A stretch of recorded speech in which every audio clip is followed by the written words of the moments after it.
Q news లో పనిచేయటకు senior video editors కావాలను సంప్రదించవలసిన నెంబర్లు 8688926084. రెజ్లింగ్ ఫైనల్లో వినేష్, జావెలిన్ త్రోలో ఫైనల్ కు నీరజ్ చోప్రా.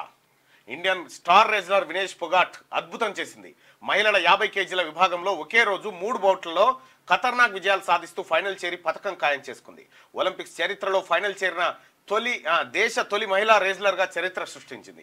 ఇలా బంగారు పథకం కోసం అమెరికా రెజ్లర్ సారా ఆన్తో పోటీ పడనుంది. Tokyo Olympics champion Neeraj Chopra javelin throw qualification round లో ఒకే ఒక్క త్రోతో అగ్రస్థానంలో ఫైనల్ చేరాడు. హాకీలో స్వర్ణంపై ఆశలు రేపిన ఇండియా సెమీఫైనల్లో జర్మనీ చేతిలో ఓటం ఒకటే నిరాశ కలిగించింది. అయితే వాస్తవానికి కూడా సెమీఫైనల్లో ఇండియా హాకీ జట్టు గెలిచే టైం ఇంకొక 2-3 నిమిషాలలో ఆట అయిపోతుంది అనగా జర్మనీ వాళ్ళు గోలేసారు.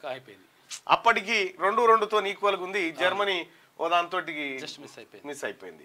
ఇక నీరజ్ చోప్రా క్వాలిఫైయింగ్ రౌండ్ కి సంబంధించినటువంటిది అయితే 84 మీటర్లో ఏమో ఇసిరేయాలి క్వాలిఫై కావడానికి. మనోడు 89 వేసిండు. అప్పటికి ఒకటేసారి ఇసిరేసిండు, అంతే.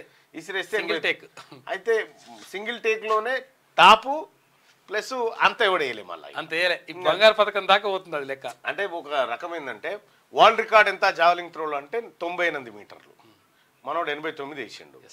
పోయినసారి ఈ 89 వేసినట్టే 90 కూడా వేస్తుండొచ్చు నాకు తెలిసి. అంటే జావెలింగ్ త్రోలో ఇందులో పథకాలు పక్కా. అయితే ఒక్క హాకీ మాత్రమే నిరాశపరిచింది. వాస్తవానికి ఫైనల్కు వస్తుందేమో అనేటువంటి ఒక ఆలోచన ఉండే, కానీ జర్మనీ చేతిలో కొద్ది మిస్లో ఓడిపోయింది. అప్పటికి కూడా బాగానే కష్టపడ్డారు వాళ్ళు.